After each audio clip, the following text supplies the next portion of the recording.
Welcome back to my channel bio study. Guys कैसे हैं आप लोग? आई होप आप लोग सब अच्छे हैं। और अगर आप लोग अभी भी बायो स्टडी फैमिली का हिस्सा नहीं बने हैं तो आप लोग चैनल को ज्वाइन कर लें, जितना हो सके ये वीडियो को शेयर किया करें। देखिए, इकोलॉजी यूनिट का हम लोग चैप्टर 13 करने वाले हैं, जिसका नाम है ऑर्गेनिजम्स एंड पॉपुलेशंस। यहाँ पे आप लोगों को दो इमेज दिख रही हैं। एक है पर्टिकुलर ऑर्गेनिज्म की, जिसको इंडिविजुअल बोला जाता है। तो ऑर्गेनिज्म को क्या बोला जाता है? इंडिविजुअल। यहाँ पे एक इंडिविजुअल है, ह्यूमन बीइंग की अगर हम लोग बात करें तो यहाँ पे ये है एक ऑर्गेनिज्म, राइट। पॉपुलेशन का मतलब क्या होता है? नंबर ऑफ इंडिविजुअल या फिर इंडिविजुअल्स का ग्रुप, उसी को पॉपुलेशन बोल देते हैं। तो चैप्टर में ये दोनों वर्ड्स आप लोगों को क्लियर हुआ कि भाई पर्टिकुलर इंडिविजुअल है तो उसको ऑर्गेनिज्म बोल देंगे, और अगर ग्रुप ऑफ इंडिविजुअल्स हैं तो उसको पॉपुलेशन बोल देंगे, राइट। इस चैप्टर में हम लोग समझने वाले हैं कि एक ऑर्गेनिज्म दूसरे ऑर्गेनिज्म के साथ में कैसे इंटरेक्ट करेगा, बाहर के इन्वायरमेंट के साथ में कैसे इंटरेक्ट करेगा, ये पूरा इकोलॉजी के यूनिट में हम लोग समझने वाले हैं, राइट। तो चलिए एक छोटी सी स्टोरी हम लोग समझेंगे। जिनको भी ये चैप्टर बहुत बोरिंग लगता है या चैप्टर समझ में नहीं आता है, आप लोग एक बार ये वीडियो पूरी देखें, उसके बाद में आप लोग कमेंट बॉक्स में अपना फीडबैक ज़रूर दें। देखिए, कहानी की शुरुआत कुछ ऐसे होती है। सबसे पहले कहानी की शुरुआत करने से पहले आप लोगों को दो चीज़ें याद रखनी है। फादर ऑफ इकोलॉजी कौन है इंडिया के? रामदेव मिश्रा जी। रामदेव मिश्रा जी, राइट। ये वर्ड ये आप लोगों को याद रखना है। और दूसरा क्या है? ये टर्म कॉइन किसने की, इसका नाम किसने दिया? ये टर्म कॉइन किसने, कॉइन का मतलब क्या होता है? ये टर्म किसने दिया, ये नाम किसने दिया? तो ये नाम दिया कॉइन्ड बाय अर्नेस्ट हैकल, राइट। ये चीज़ आप लोगों को याद रखनी है, एमसीक्यू में पूछ सकते हैं ये चीज़। देखिए, ये दो चीज़ें आप लोगों को समझ में आ गई। फादर है इसके रामदेव मिश्रा जी, इंडियन है, नाम भी आप लोगों को समझ में आ रहा है कि इंडियन नाम है, तो ये आप लोगों को ध्यान रखना है। दूसरा coined by, term coined by Ernest Haeckel. देखिए, छोटी सी कहानी है बिल्कुल। कहानी की शुरुआत होती है छोटे छोटे सेल से। अच्छा, उससे पहले एक चीज़ समझो, आपके फर्स्ट एंड सेकंड पेज पे ये दिया गया है कि बर्ड्स हैं, आपस में कम्युनिकेट करते हैं, वो साउंड निकालते हैं वॉइस बॉक्स के थ्रू, ठीक है, या फिर वाइब्रेटिंग बोन के थ्रू वो आवाज़ निकालते हैं। आवाज़ निकालते क्यों हैं? एक रीज़न तो ये हो सकता है कि भाई वो आपस में कम्युनिकेट कर रहे हैं, जैसे कि बर्ड्स आवाज़ निकालते हैं, आपस में कम्युनिकेट करते हैं। और दूसरा ये है कि आवाज़ कैसे निकालते हैं? तो आवाज़ निकालते हैं अपने वाइब्रेटिंग बॉक्स के थ्रू, ठीक है। दूसरी चीज़ इसमें यह है कि बाहर के इन्वायरमेंट में कैसे सरवाइव करते हैं। तो ये चीज़ें कुछ इस चैप्टर में हम लोग पढ़ने वाले हैं। बर्ड्स के बारे में नहीं पढ़ेंगे, बेसिकली ऑर्गेनिज्म के बारे में पढ़ेंगे और उसके बाहर के इन्वायरमेंट के बारे में पढ़ेंगे, ठीक है। तो कहानी की शुरुआत कहाँ से होती है गाइज? सेल से होती है, ठीक है। महिला जो प्रेग्नेंट लेडी होती है 9 मंथ्स तक अपने बेबी को वो रखती है, ठीक है। 9 मंथ्स में क्या है? पहले सेल हैं, सेल से टिश्यूज़ बनते हैं। थोड़ा सा कहानी को अच्छे से समझना, चैप्टर बहुत इजी है। देखिए, सेल से मिलके बनते हैं टिश्यूज़, आप सबको पता है, adipose tissue, connective tissue, nervous tissue. Tissue से मिलके बनते हैं ऑर्गन। ऑर्गन में क्या है? जैसे कि आपका किडनी हो गया, लीवर हो गया, लंग हो गया, ये है आपके ऑर्गन्स, ठीक है। ऑर्गन से मिलके क्या बनता है? Organ system. ऑर्गन सिस्टम, इसमें क्या है? डाइजेस्टिव सिस्टम आ गया, सर्कुलेटरी सिस्टम आ गया, तो ये आपके कहलाते हैं ऑर्गन सिस्टम, ठीक है। उसके बाद में क्या है? पूरा ऑर्गेनिज्म बन जाता है। उसके बाद में क्या है? पूरा ऑर्गेनिज्म तैयार हो जाता है। तो ये है पूरी 9 मंथ्स की स्टोरी, ठीक है। अब ऑर्गेनिज्म बनने के बाद में क्या हुआ? ये न्यू बॉर्न बेबी इसने जन्म ले लिया है, ठीक है। तो यहाँ पे क्या है? ये न्यू बॉर्न बेबी, यहाँ पे इसने क्या किया? जन्म ले लिया है, ठीक है। अब ये बेबी आएगा बाहर के इन्वायरमेंट में। ये बेबी आया बाहर के इन्वायरमेंट में, तो इन्वायरमेंट में क्या क्या चीज़ें मिलेंगी? इन्वायरमेंट में बाहर निकल के एक बच्चा छोटा होता है, तो वो बाहर जब वो थोड़ा सा बड़ा होता है तो सीखता है कि ये एनिमल्स हैं, ये ऑर्गेनिजम्स हैं, एनिमल्स में ये कैट है, ये डॉग है, ये सारी चीज़ें समझता है। अच्छा, वो प्लांट्स के बारे में देखता है कि जैसे पार्क में है और अगर कोई भी फ्लावर को प्लक कर रहा है तो मदर क्या बोलेगी? उसकी मम्मी बोलेगी कि फ्लावर को प्लक नहीं करना है, ये इसका पेड़ है, ठीक है, ये इसका फूल है। जैसे कोई भी रोज़ का फूल है या कुछ भी ऐसे, रोज़ है, ये बोगनविला है, रोजमेरी है, तो ये उसको नाम बताएगी उसकी मदर, तो उसको समझ में आएगा प्लांट्स के बारे में, एनिमल्स के बारे में, ठीक है। उसको समझ में आएगा टेम्परेचर के बारे में। टेम्परेचर के बारे में कैसे समझ आया, जैसे जैसे और थोड़ा बड़ा होगा तो उसको समझ में आएगा कि गर्मी लग रही है, सर्दी लग रही है, ठीक है। लाइट आ रही है, लाइट नहीं आ रही है, मतलब सनलाइट है तो दिन है, अगर नहीं है तो रात है। तो ये सारी चीज़ें उसको समझ में आएंगी न्यूबॉर्न बेबी को जैसे जैसे वो बड़ा होगा, ठीक है। तो देखिए ये सारी चीज़ें हम लोग इस चैप्टर में समझने वाले हैं। अब न्यूबॉर्न बेबी को जब वो बड़ा होगा तो उसको क्या क्या चीज़ों की ज़रूरत पड़ेगी, उसको ज़रूरत पड़ेगी बाहर के इन्वायरमेंट को, जो भी जितने भी फैक्टर्स हैं उसको एबायोटिक फैक्टर्स बोलते हैं। जैसे कि टेम्परेचर आ गया, सॉयल आ गया, वाटर आ गया, लाइट आ गया, ठीक है। तो यहाँ पे थोड़ा सा ये कहानी का आप लोग ये समझ जाएं कि यहाँ पे आते हैं एबायोटिक फैक्टर्स, ठीक है। न्यूबॉर्न बेबी है, इसको ऑर्गेनिज्म बोल सकते हैं, इंडिविजुअल बोल सकते हैं, ठीक है। एबायोटिक फैक्टर कहाँ प्रेजेंट होते हैं, इन्वायरमेंट होते हैं, बाहरी दुनिया में, बाहर के वातावरण में। एबायोटिक फैक्टर्स में क्या है, लाइट है, वाटर है, सॉयल है, ठीक है, ये सारी चीज़ें हैं। और क्या है, टेम्परेचर। तो ये 4 चीज़ें हम लोग पढ़ेंगे एबायोटिक फैक्टर्स में। अब एक इंडिविजुअल को सरवाइव करने के लिए, ध्यान से सुनना, एक इंडिविजुअल को, बच्चा है, बड़ा हुआ, स्कूल गया, आगे वो पढ़ाई लिखाई करेगा, उसके बाद में वो कमाने लायक हो जाएगा, ठीक है। तो देखिए एक इंडिविजुअल को सरवाइव करने के लिए किसकी ज़रूरत होगी, लाइट की ज़रूरत होगी। लाइट में क्या है, सनलाइट है, क्योंकि सनलाइट नहीं होगी तो फोटोसिंथेसिस नहीं होगा, फोटोसिंथेसिस नहीं होगा तो खाना नहीं मिलेगा, ठीक है। अगर लाइट नहीं होगी तो क्या होगा, खाना नहीं मिलेगा, खाना नहीं मिलेगा तो सरवाइव नहीं कर पाएगा, ठीक है, लाइट। अब देखो दूसरी चीज़ और समझो क्या है, लाइट तो समझ में आ गया, सनलाइट, फोटोसिंथेसिस सब समझ में आप लोगों को आता है। वाटर, देखिए वाटर और सॉइल, अब फूड भी तो बनाना है ना। किसान लोग जो खेती करते हैं कैसे करते हैं, सॉइल और वाटर बहुत इंपॉर्टेंट फैक्टर्स हैं। तो सॉइल अगर अच्छी होगी तो फर्टिलिटी अच्छी होगी, फर्टिलिटी अच्छी होगी तो रिप्रोडक्टिविटी अच्छी होगी, जो प्रोडक्टिविटी है मतलब जो अपनी धान है उसकी खेती अच्छी होगी, ठीक है।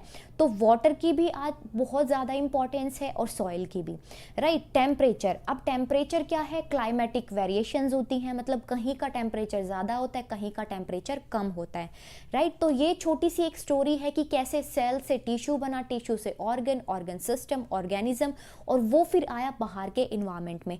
बाहर के इन्वायरमेंट में एबायोटिक फैक्टर्स प्रेजेंट हैं, जैसे कि लाइट, वाटर, सॉइल, टेम्परेचर। कैसे वो सर्वाइव करेगा, कैसे वो रेस्पॉन्स दिखाएगा एबायोटिक फैक्टर्स को लेके। अब ये सारी चीज़ें हैं जब वो फेवरेबल कंडीशंस में है, ठीक है। अब ये भी चीज़ें डिस्कस करेंगे जब अनफेवरेबल कंडीशंस आएंगी तो वो इंडिविजुअल कैसे रिएक्ट करेगा, राइट। तो ये छोटी सी कहानी थी इकोलॉजी की। अब देखिए इसकी चैप्टर की हम लोग डेफिनेशंस को समझेंगे, उसके बाद में सारी चीज़ें एक एक अच्छे से समझने वाले हैं। तो देखिए इकोलॉजी क्या है, एक ऐसा सब्जेक्ट है जो कि जिसमें हम पढ़ते हैं interaction among the organisms and between the organisms. 2 organism है, यहाँ पे ये 2 ऑर्गेनिज्म है, इनके बीच में क्या इंटरेक्शन होती है, कैसे कम्युनिकेट करते हैं सर्वाइव करने के लिए। जानते हैं कि फैमिलीज में मेंबर होते हैं, आगे बीवी बच्चे होते हैं, तो क्या है ऑर्गेनिज्म का आपस में इंटरेक्शन, ठीक है। ऑर्गेनिज्म के बीच में interaction and it's physical abiotic environment. Abiotic environment अभी मैंने समझाया क्या होता है, बाहर का वातावरण, राइट। इनके बीच में इंटरेक्शन होना, बाहर का वातावरण भी इसके अंदर इंक्लूड हो गया है, एनवायरनमेंट भी इसके अंदर इंक्लूड हो गया है, राइट। तो देखिए इकोलॉजी जो है आप लोगों को अभी तक डेफिनेशन आएगी तो आप लोगों को समझ में आ गया कि 2 ऑर्गेनिजम्स के बीच की इंटरेक्शन और उनकी इंटरेक्शन बाहर के फिजिकल एबायोटिक एनवायरनमेंट के बीच में, राइट। इसके बाद में है इकोलॉजी कंसर्न किया गया है with the 4 levels of biological organization. 4 type के बायोलॉजिकल ऑर्गेनाइजेशन में इसको डाला गया है। इकोलॉजी में क्या किया गया है, 4 लेवल्स का यहाँ पे ऑर्गेनाइजेशन किया गया है। ऑर्गेनिज्म की हम बात कर चुके हैं जिसको इंडिविजुअल बोलते हैं। अब इसकी डेफिनेशन क्या है वो देखिए। ऑर्गेनिज्म है, पहले आप लोग चारों के नाम समझ जाएं क्या है। सेकंड पे है पॉपुलेशन, थर्ड पे है कम्युनिटीज एंड फोर्थ पे है बायोम। आपके लिए बहुत अच्छा एक छोटा सा डायग्राम मैंने बनाया हुआ है, देखो आप लोग थोड़ा सा इसको समझो क्या है।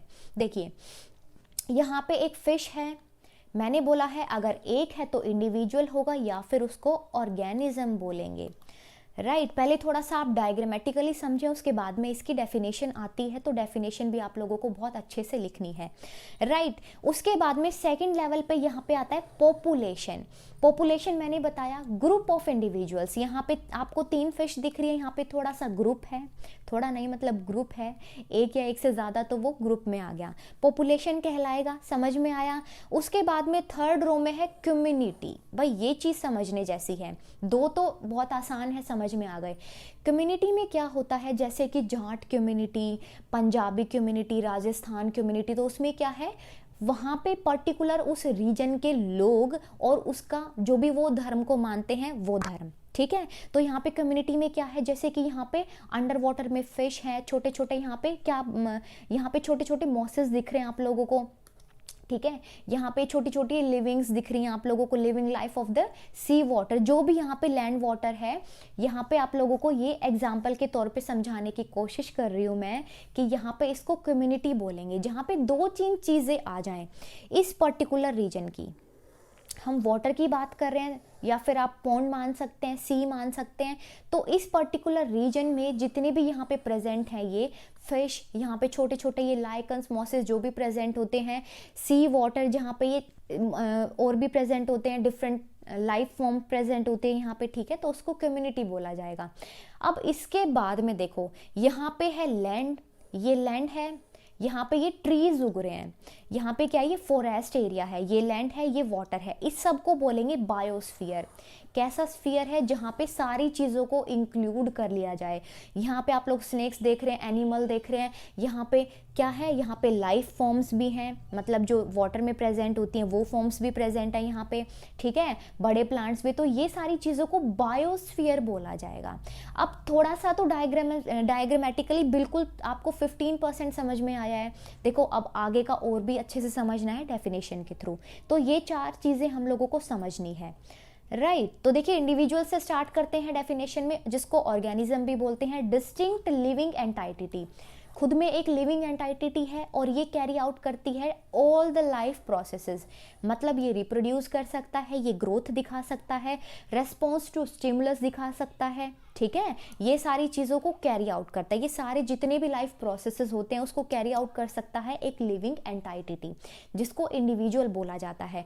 In its body separate from those in other individual, मतलब एक इंडिविजुअल है वो उसकी खुद की सेपरेट बॉडी होगी और दूसरे इंडिविजुअल की उसकी खुद की सेपरेट बॉडी होगी। मतलब हमारी एक खुद की सेपरेट बॉडी है ना, ऐसा तो नहीं है कि आप किसी और की बॉडी से अटैच हैं, ऐसा नहीं है। जितने भी लाइफ प्रोसेस हैं आप खुद कैरी आउट कर रहे हैं। राइट तो ये है इंडिविजुअल। सेकंड नंबर पे है population, group of similar individuals in a particular geographical area.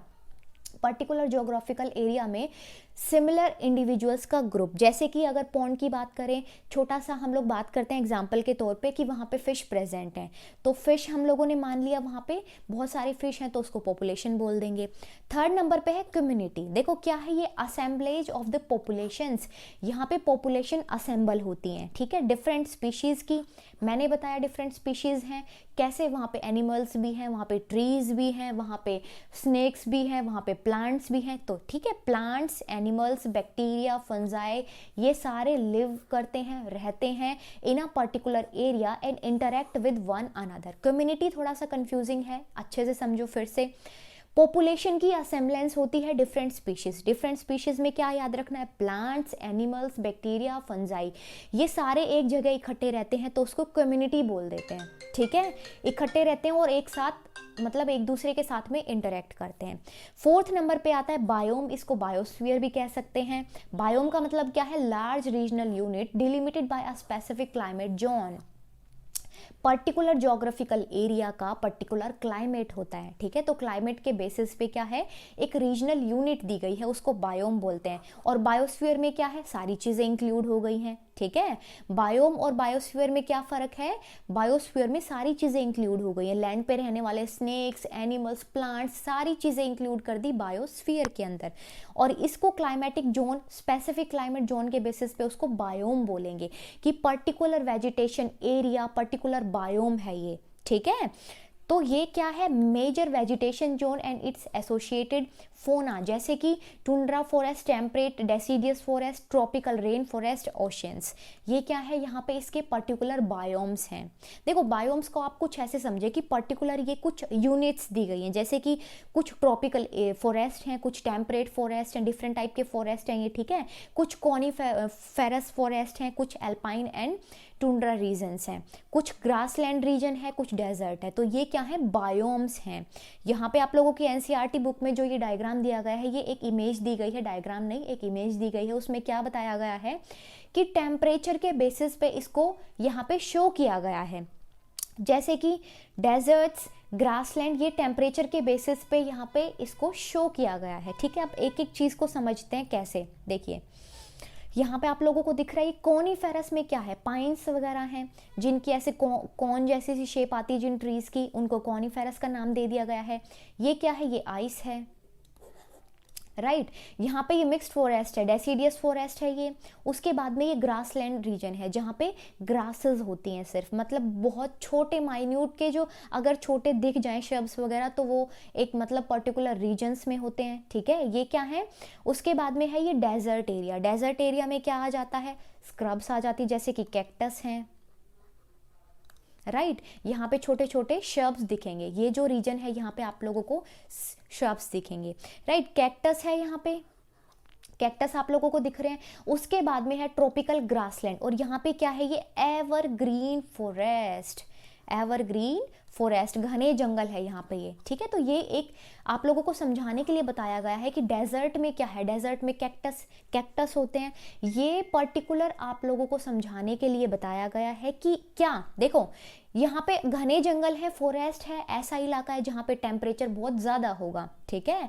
जहाँ पे ट्रॉपिकल एरियाज में क्या है, टेम्परेचर बहुत ज़्यादा होता है, 27 डिग्री सेल्सियस और अबव हो सकता है उससे, ठीक है। डेजर्ट में भी टेम्परेचर ज़्यादा होता है, ह्यूमिड एरिया होता है, ड्राई होता है। ड्राई होने की वजह से क्या होगा, इसकी जो लीव्स हैं वो स्पाइन की शेप ले लेंगी, मतलब कांटेदार शेप ले लेंगी, क्योंकि वहाँ पे टेम्परेचर ज़्यादा होता है, ड्राई होता है, पानी की डेफिशिएंसी होती है, पानी वहाँ पे मिल नहीं पाता इतना, तो क्या है, स्पाइन्स बना लेते हैं, कांटेदार बन जाते हैं, ठीक है। कैक्टस में क्या है, कांटे होते हैं, ताकि यहाँ पे वाटर कम लगे, ठीक है। यहाँ पे ये घने जंगल है, घने जंगल क्यों है, क्योंकि यहाँ पे अच्छा खासा रेनफॉल होगा, यहाँ पे रेनफॉल ज़्यादा होगा, ठीक है।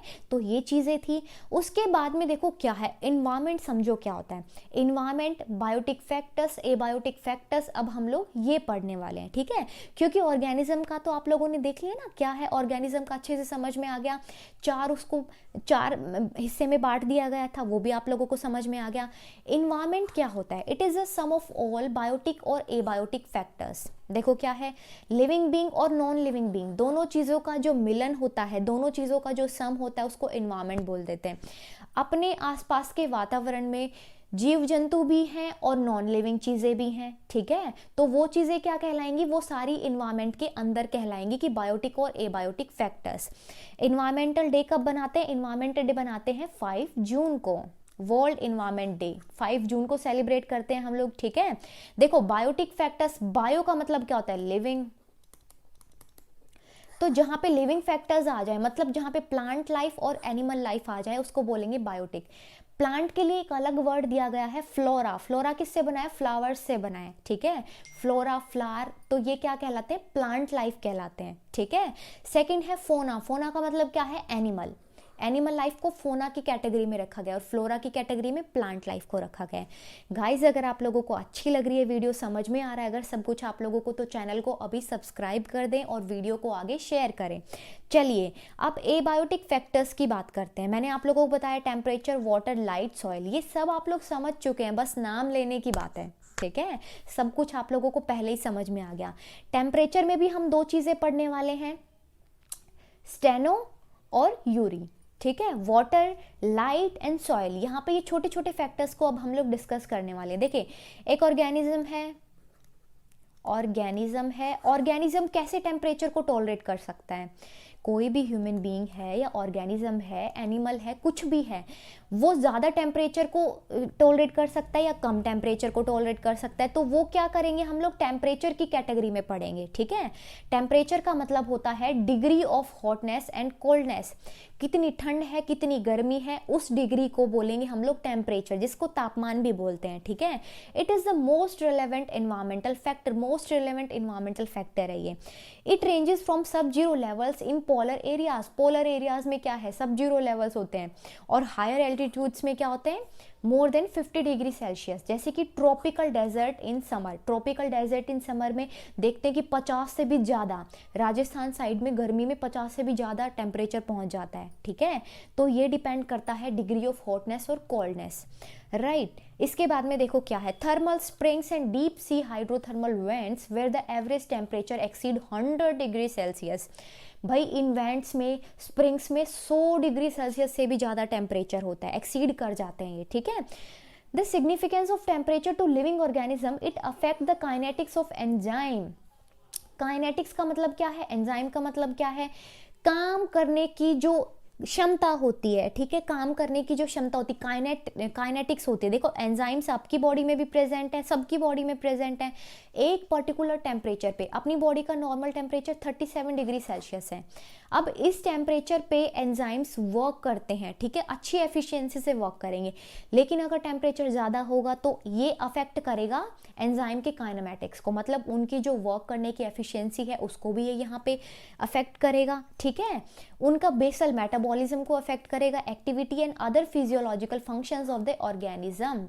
आप लोग हो, आपको बहुत ज़्यादा गर्मी लगती है, ठीक है, किसी किसी को तो गर्मी में बाहर धूप में निकलते हैं रैशेज हो जाते हैं, क्योंकि बॉडी टॉलरेट नहीं कर पाती है, एक्सेस में हीट है।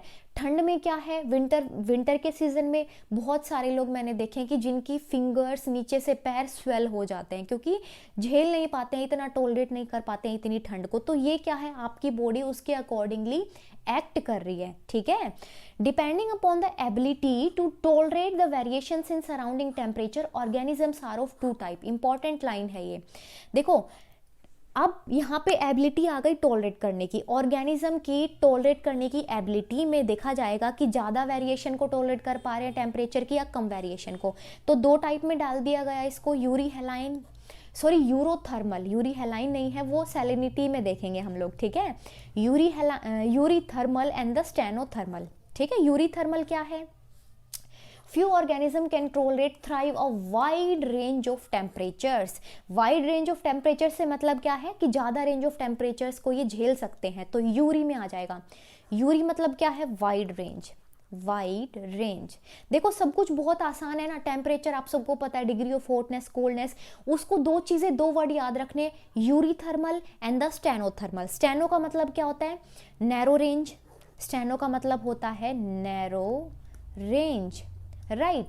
यहाँ पे वाइड रेंज की जब बात कर रहे थे तो आर्टिमेसिया ट्राइडेंडेटा, ये क्या है, ये एस्ट्रेसी फैमिली का मेंबर है, प्लांट है ये, ठीक है। तो ये एक wide range of variety temperatures को टॉलरेट कर सकते हैं, डॉग, कैट, ये सब भी इसी वैरायटी में आते हैं, राइट। स्टेनो का मतलब क्या है, नैरो रेंज है, the organisms, those organisms which live with in narrow range of temperatures, जैसे कि पोलर बियर, इनको भाई ठंड चाहिए, मतलब इनको टेम्परेचर क्या है, विंटर जैसा टेम्परेचर होना चाहिए, मतलब ठंड होनी चाहिए, अगर गर्मी होगी तो ये नहीं झेल पाएंगे, ठीक है। Lizards, amphibians, plants, right. तो ये था अभी टेम्परेचर के बारे में, ये हमने बात की टेम्परेचर की, राइट। एबायोटिक फैक्टर का जो पहला फैक्टर था टेम्परेचर, उसकी हमने बात की थी। यूरी थर्मल, स्टेनोथर्मल को याद करना, डेफिनेशन आप लोगों से पूछ सकते हैं। सेकंड पॉइंट है यहाँ पे वाटर का, देखिए productivity and distribution of plants is heavily dependent on water. पानी के बिना जीवन संभव नहीं है, आपको भी पता है, आपके लिए, एनिमल्स के लिए, प्लांट्स के लिए, सबके लिए वाटर बहुत ज़रूरी है। भाई ये नहीं होगा तो बोलते ना, तुम नहीं होगे तो तुम्हारे बिना हम क्या करेंगे, तो पानी बहुत ज़्यादा ज़रूरी है, ठीक है। अगर पानी नहीं होगा तो प्रोडक्टिविटी नहीं होगी। किसान है, खेत में जाके धान उगा रहे हैं, तो धान कैसे उग रही है, क्योंकि पानी का यूसेज वहाँ पे चाहिए, पानी नहीं होगा तो धान नहीं उगेगी, फिर तो भाई कैक्टस ही कैक्टस दिखेंगे चारों तरफ, ठीक है।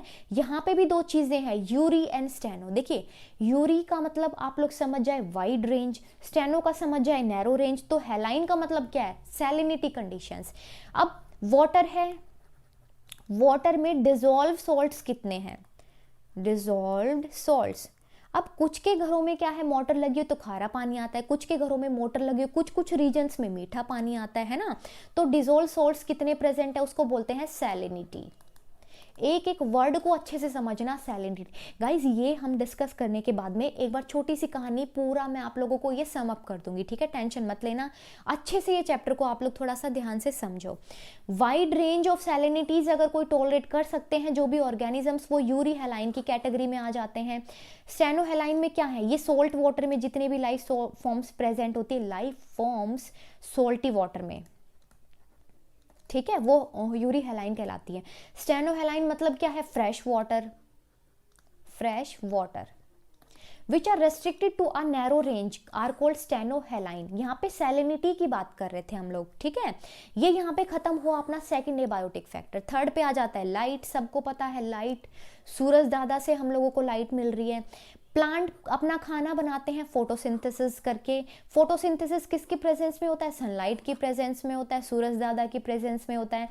Some plants are adapted to low light conditions because they are overshadowed by the tall plant. देखो आप मतलब एक चीज को थोड़ा सा समझो, कुछ छोटे प्लांट है, यहाँ मैं बताती हूँ, कुछ छोटे प्लांट है और कुछ है यहाँ पे बड़े प्लांट। तो अब ये छोटे प्लांट जो है इनको तो लाइट कम मिल पा रही है और बड़े प्लांट्स को ज़्यादा लाइट मिल पा रही है। तो जो ये छोटे प्लांट है ना आप लोगों को जो दिख रहे हैं श्रब्स वगैरह, ये लो लाइट कंडीशंस में अपने आप को अडेप्ट कर लेते हैं, ठीक है। और जो बड़े वाले हैं उनको तो फिर मिल ही रही है, राइट। तो ये था अपना लाइट के बारे में। अब सॉइल की डिस्कस करते हैं छोटा सा। Type of soil depend upon climate, weathering process और the sedimentary and how soil development occurred। देखो यहाँ पे तो दो तीन चीजें आ गई, क्लाइमेट आ गया, वेदर आ गया। सबसे पहले तो क्लाइमेट और वेदर में थोड़ा सा डिफरेंस समझो क्या है। वेदर का मतलब क्या है, शॉर्ट टाइम का जो अगर टेम्परेचर है, जैसे कि कोल्ड है, हॉट है, बारिश आएगी नहीं आएगी, ये सब क्या है, वेदर कंडीशंस है। मतलब बोलते हैं ना कि आज बहुत मौसम खराब हो रहा है, तो शॉर्ट टर्म कंडीशंस की अगर बात करते तो वेदर कहलाएगा। क्लाइमेट का मतलब है लॉन्ग टर्म, मतलब बहुत बड़े एरियाज के लिए होता है ये, ठीक है। लॉन्ग टर्म मतलब इसका पर्टिकुलर रीजन का क्लाइमेट, तो ये क्या है, लॉन्ग उसके लिए यूज किया जाता है, लॉन्ग के लिए, जबकि ये शॉर्ट टर्म के लिए यूज किया जाता है, ठीक है। कैसे सॉइल का डेवलपमेंट होता है, soil composition, grain size, grain का कितना साइज है, एग्रीगेशन कितनी है, परकोलेशन, परकोलेशन का मतलब क्या होता है, water holding capacity.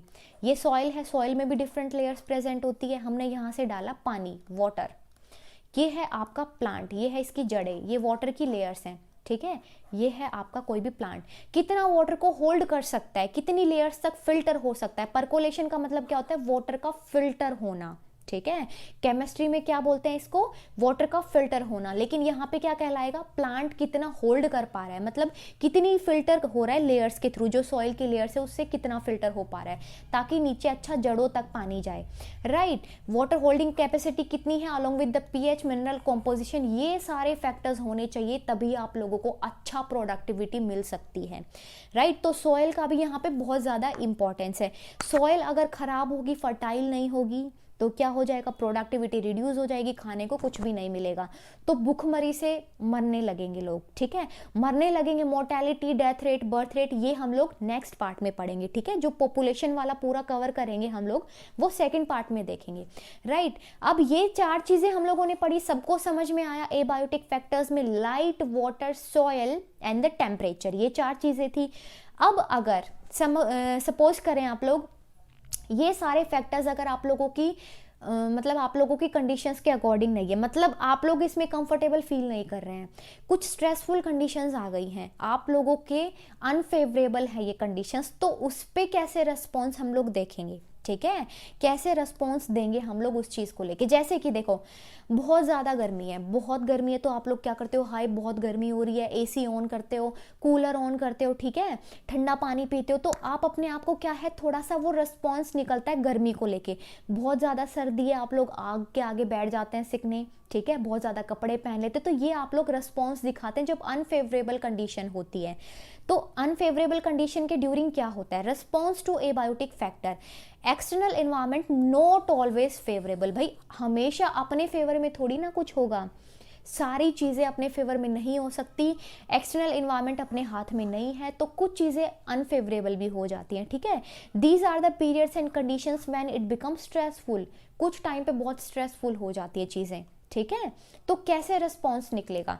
In the course of evolution many species have evolved constant internal environment to permit the all biochemical reactions and physiological functions to work with the maximum efficiency to have overall fitness of the species. मैंने बहुत कुछ बोल दिया, देखो उसमें एक line में आप लोगों को बताती हूँ। इन द कोर्स ऑफ एवोल्यूशन, जैसे जैसे इवोल्यूशन हो रहा है तो स्पीशीज का क्या है, मैक्सिमम उसको ओवरऑल फिटनेस पे ध्यान देना है, ठीक है, कि वो वहां पे सरवाइव कर सके बेटर और रिप्रोड्यूस कर सके। देखिए सरवाइव और रिप्रोड्यूस ये दो वर्ड जो है ना बहुत इंपॉर्टेंट है, सरवाइव एंड द रिप्रोड्यूस। जहां पे भी इवोल्यूशन का नाम आता है ना, अगर कोई इवोल्यूशन से रिलेटेड क्वेश्चन आया और आप लोगों को नहीं समझ में आ रहा है कि क्या लिखना है, तो दो वर्ड याद रखना है, survive and the reproduction, reproduce. देखिए सरवाइव करने के लिए अडेप्ट करना जरूरी है, ठीक है, और क्या है, आगे अपनी प्रजातियां बनाने के लिए रिप्रोड्यूस करना बहुत जरूरी है, तभी तो इवोल्यूशन होगा। सबको समझ में आया? तो अपना मैक्सिमम एफिशिएंसी दिखाना और overall fitness of the species, वो अपने अंदर चेंजेस कर रहे हैं इन्वायरमेंट को लेके, ठीक है, बाहर का इन्वायरमेंट है उसको लेके अपने आप को अडेप्ट कर रहे हैं ताकि वो मैक्सिमम एफिशिएंसी दिखा सके और ओवरऑल फिट रह सके, ठीक है। क्योंकि एक फिट ऑर्गेनिज्म क्या कर सकता है, बेटर सर्वाइव कर सकता है, बेटर रिप्रोड्यूस कर सकता है, लेकिन अगर फिटनेस नहीं है तो क्या होगा, सर्वाइव भी नहीं कर पाएगा और रिप्रोड्यूस भी नहीं कर पाएगा। रिप्रोड्यूस नहीं कर पाएगा तो उस ऑर्गेनिज्म की तो भैया यहीं पे प्रजाति जो है यहीं पे खत्म हो गई, आगे जनरेशन ही नहीं बढ़ेंगी, तो रिप्रोड्यूस नहीं कर पाएगा। उसके लिए फिट होना बहुत ज़रूरी है, राइट। आप लोग जिम जाते हैं, जिम क्यों जाते हैं, ताकि आप लोग फिट रह सके। एक्सरसाइज क्यों करते हैं, ताकि आप लोग फिट रह सके, आगे अपना जीवन अच्छा चला सके, ठीक है। अगर कोई एक्सरसाइज नहीं करता है, गेम्स नहीं खेलते हैं, तो आप लोग गेम्स खेलना शुरू करें, एक्सरसाइज करनी शुरू करें ताकि आप लोग फिट रह सके, right. Organisms try to maintain the constancy of its internal environment, अपने इंटरनल इन्वायरमेंट को मेंटेन रखना बहुत ज़रूरी है, जिसको एक वर्ड दिया गया है होम्योस्टेसिस। होम्योस्टेसिस क्या है मैं आप लोगों को अभी बताने वाली हूँ। In spite of varying external temperature, बाहर का टेम्परेचर कुछ भी हो, ये वातावरण है, इन्वायरमेंट है, यहाँ का टेम्परेचर कुछ भी हो, लेकिन एक ऑर्गेनिज्म की बॉडी का टेम्परेचर मेंटेन रखना बहुत ज़रूरी है, यहाँ का टेम्परेचर मेंटेन होना बहुत ज़रूरी है। अब ये टेम्परेचर मेंटेन कैसे करेंगे, वो इंडिविजुअल पे आता है, ठीक है। तो देखिए 4 तरीके हैं। होम्योस्टेसिस मतलब क्या होता है, इंटरनल इन्वायरमेंट को, इंटरनल टेम्परेचर को मेंटेन रखना होम्योस्टेसिस कहलाता है। बाहर का एक्सटर्नल इन्वायरमेंट का टेम्परेचर कुछ भी हो, एक्सटर्नल इन्वायरमेंट का कुछ भी बिगड़ रहा हो, लेकिन अंदर का जो है मशीनरी बिल्कुल एकदम ठीक रखनी है, उसको होम्योस्टेसिस बोलते हैं। अब यहाँ पे कुछ तरीके हैं जिससे हम होम्योस्टेसिस को एस्टेब्लिश कर सकते हैं। 5 तरीके हैं, देखो इंपॉर्टेंट है, डेफिनेशन आप लोगों से पूछी जाएगी, आप लोगों को ध्यान रखना है। रेगुलेट, सबसे पहले आता है रेगुलेट। रेगुलेट का मतलब क्या होता है, रेगुलेट करना होता है, ठीक है। Certain animals have the ability to maintain a constant temperature, constant temperature को मेंटेन करने की एबिलिटी होती है, कांस्टेंट ऑस्मोलैरिटी को मेंटेन करने की एबिलिटी होती है, ठीक है, उसको रेगुलेट बोलते हैं। ऑस्मोलैरिटी क्या है, सोल्यूट की कंसंट्रेशन, ठीक है, मेंटेन करने की कैपेबिलिटी होती है, उसको रेगुलेट बोल दिया जाता है। To keep up the homeostasis, homeostasis maintain करने के लिए, जैसे कि बर्ड्स और मैमल्स के केस में है, बर्ड्स और मैमल्स क्या करते हैं, अपने बॉडी टेम्परेचर को कांस्टेंट रखते हैं, बाहर का टेम्परेचर चाहे कुछ भी हो, ठीक है। तो ये आ गया रेगुलेट में। थर्मो रेगुलेशन और ऑस्मो रेगुलेशन, ये सोर्स हैं to success of these organisms in all the environmental conditions. Thermoregulation का मतलब क्या है, टेम्परेचर को रेगुलेट करना। ऑस्मो रेगुलेशन का मतलब क्या है, ऑस्मोटिक कंसंट्रेशन, ऑस्मोटिक कंसंट्रेशन, ठीक है, इन दोनों को बैलेंस करना, ये की है यहाँ पे सक्सेस की, कि भाई वो ऑर्गेनिज्म क्या है, इन्वायरमेंटल कंडीशंस को झेल पा रहा है, राइट। दूसरा है यहाँ पे कन्फर्म, उससे पहले क्या है, हम मेंटेन करते हैं कांस्टेंट बॉडी टेम्परेचर जो कि 37 डिग्री सेल्सियस होता है। Plants on the other hand do not have such mechanism to maintain internal temperature, plants के पास में ऐसा कोई मैकेनिज्म नहीं होता है, तभी मैंने एनिमल्स और मैमल्स की बात की थी, ठीक है। दूसरा है कन्फर्म, देखो क्या है ये, in most of the mammals and in most of the animals and plants their body temperature change with the ambient temperature, जो टेम्परेचर है उसके साथ में चेंजेस आ रहे हैं, ठीक है, वो कहलाते हैं conformers. Such animals are conformers, जैसे कि conformers are not able to bear the energetic expenses to maintain the constant body temperature. अब समझो क्या है दूसरा जो वर्ड था ना ये गाइस, कन्फर्म वाला, बहुत इंपॉर्टेंट है, इसको थोड़ा सा ध्यान से समझो। रेगुलेट का मतलब तो रेगुलेट करना होता है, अपनी बॉडी का टेम्परेचर रेगुलेट करना। कन्फर्म क्या है, इनके पास में इतना एनर्जी एक्सपेंसेस ये नहीं दे सकते हैं कि अपनी बॉडी के टेम्परेचर को मेंटेन करें। तो बाहर का टेम्परेचर चेंज होगा तो इनका भी टेम्परेचर चेंज हो जाएगा, कांस्टेंट नहीं रहेगा, ठीक है, क्योंकि इतना एनर्जी का एक्सपेंस ये नहीं कर सकते कि अपनी बॉडी के टेम्परेचर को कांस्टेंट रखें। अब हीट लॉस और हीट गेन जो है सरफेस एरिया का फिनोमिना है। Conformers have more surface area in comparison to their volume. एक बात करेंगे हम लोग एलेंस रूल की। एलेंस रूल आगे हम लोग इसको पढ़ने वाले हैं, इसको इस वर्ड को याद रखना, एलेंस रूल को, ठीक है, इसको याद रख के चलो। अभी के लिए देखो, हीट लॉस होना, हीट गेन होना, ये सरफेस एरिया का काम है, सरफेस एरिया का काम है। तो भैया उनके पास में इतनी एनर्जी एक्सपेंसेस वो नहीं कर सकते हैं, तो वो क्या करेंगे, बाहर का टेम्परेचर चेंज तो खुद का भी टेम्परेचर चेंज, इतना है कन्फर्मर्स में, राइट। थर्ड में है माइग्रेट। माइग्रेट का मतलब आप लोगों ने सुना होगा, माइग्रेशन कराना, माइग्रेट कर लेते हैं, एक जगह से दूसरी जगह पे चले जाते हैं। Many animals like birds move away temporarily from the habitat to more hospitable area। जैसे कि birds हैं, ज़्यादा ठंडी के टाइम पे दूसरे एरियाज की तरफ मूव कर जाते हैं, ठीक है, जो ज़्यादा हॉस्पिटेबल एरिया होता है उधर की तरफ में मूव कर जाते हैं। And return when stressful conditions is over, जब नॉर्मल कंडीशन आ जाती है तो फिर वो वापस से आ जाते हैं, ठीक है, रिटर्न कर जाते हैं। जैसे कि Siberian birds migrate to Keoladeo National Park, Bharatpur में प्रेजेंट है, ठीक है, क्योलैडो नेशनल पार्क कहाँ पे प्रेजेंट है, भरतपुर में। अब ठंडी बहुत ज़्यादा जो कोल्डर रीजन्स होते हैं वहाँ से क्या है, बर्ड्स वगैरह यहाँ पे माइग्रेट कराए जाते हैं, क्योंकि ये रीजन क्या है, वार्मर है, थोड़ा सा गर्म रहता है। तो इस नेशनल पार्क में क्या है, साइबेरियन से वहाँ से आके माइग्रेट करते हैं, ठीक है, बर्ड्स वगैरह। फोर्थ नंबर पे है सस्पेंड। सस्पेंड का मतलब होता है stop for a time. Suspend का मतलब हो जाएगा स्टॉप फॉर अ टाइम, ठीक है, कुछ टाइम के लिए स्टॉप हो जाना। जैसे कि स्कूल में सस्पेंड कर देते हैं, कोई जॉब से सस्पेंड हो जाता है तो कुछ टाइम के लिए स्टॉप कर देने को बोलते हैं सस्पेंड, ठीक है। जैसे कि कुछ माइक्रो ऑर्गेनिज्म 10th क्लास में आप लोगों ने पढ़ा है, रिप्रोडक्शन वाले चैप्टर में, एसेक्सुअल रिप्रोडक्शन में, वहाँ पे स्पोर्स बनते हैं। स्पोर्स क्या है, अनफेवरेबल कंडीशन होगी तो स्पोर्स बन जाएंगे, जब कंडीशंस फेवरेबल आई तो ये वापस से क्या करेंगे, वापस से ये जर्मिनेट कर जाएंगे, ठीक है, वापस से ये जर्मिनेट कर जाएंगे, ठीक है। Microorganisms like bacteria, fungi, lower plants are thick walled spore. इसके बाहर में थिक लेयर प्रेजेंट होती ताकि एक्सटर्नल जो कंडीशंस है उससे बचा सके खुद को, ठीक है। अनफेवरेबल कंडीशंस के ड्यूरिंग क्या है, स्पोर्स बना लेते हैं और वो जर्मिनेट कर जाते हैं when conditions are favourable. In higher plants जैसे कि seed and some vegetative reproductive structures serves to tide over a period of stress, they reduce their metabolic activity. कुछ जो बड़े प्लांट्स हैं वो क्या करेंगे, अपनी मेटाबॉलिक एक्टिविटी को क्या कर लेंगे, अपने मेटाबॉलिक एक्टिविटी को थोड़े टाइम के लिए डोरमेंसी स्टेट में ले जाएंगे। डोरमेंसी स्टेट क्या कहलाती है, inactive state, inactive state, right. They germinate under favourable moisture and temperature, जब फेवरेबल कंडीशंस मिलेंगी तो जर्मिनेट कर जाएंगे। जैसे कि सीड भी होता है, सीड क्या है, डोरमेंसी स्टेट में चला जाता है, उसके बाद में अच्छा टेम्परेचर मिला, मॉइस्चर मिला, वाटर मिला तो ये जर्मिनेट कर जाएगा और ये नया पौधा बना लेगा, राइट। उसके बाद में 5th नंबर पे है अडेप्टेशंस। अडेप्टेशंस आप लोगों को बहुत अच्छे से पता है, अडेप्ट करना। अगर स्कूल का एनवायरनमेंट अच्छा नहीं है तो आप लोग उसको अडेप्ट करते हैं। अगर एक बच्चे को 4-5 स्टूडेंट्स मिलके बहुत ज़्यादा परेशान करते हैं तो उस एनवायरनमेंट में आप अपने आप को अडेप्ट कर लेते हैं, ठीक है। ऐसा नहीं है कि आप लोगों ने एडमिशन लिया और आपने देखा कि यहाँ का एनवायरनमेंट तो अच्छा नहीं है तो आप दूसरा चेंज कर लेंगे, दूसरे में जाएंगे तो वापस से चेंज करना पड़ेगा। तो हर जगह का अलग एनवायरनमेंट होता है, ठीक है। बाहर गर्मी है तो उस हिसाब से आप अपने आप को अडेप्ट कर लेंगे, सर्दी है तो उस हिसाब से अडेप्ट कर लेंगे। अगर आपका घर रोड साइड बना हुआ है, बहुत ज़्यादा आवाज़ आती है जबकि आप बहुत शांत स्वभाव के हैं, ठीक है, आपको शोर बिल्कुल भी पसंद नहीं है, लेकिन अगर आपका घर बन गया मेन रोड के साइड पे तो अब वो जो साउंड होगी वो भी टॉलरेट कर लेंगे आप, कुछ दिनों में आपको आदत हो जाएगी, अडेप्ट कर लेंगे आप, ठीक है। तो अडेप्टेशन में क्या है, it is the attribute of organism morphology, physiology, behavioural changes that enables the organism to survive and reproduce in its habitat. देखो, मॉर्फोलॉजिकली, फिजियोलॉजिकली, बिहेवियर वाइज क्या है, सर्वाइव करने के लिए अपने अंदर टाइम टू टाइम चेंजेस लाना, ताकि सर्वाइव कर सके और रिप्रोड्यूस कर सके। सर्वाइव करना, रिप्रोड्यूस करना, दो इंपॉर्टेंट वर्ड्स हैं, मैंने आपको याद रखने के लिए बोला है।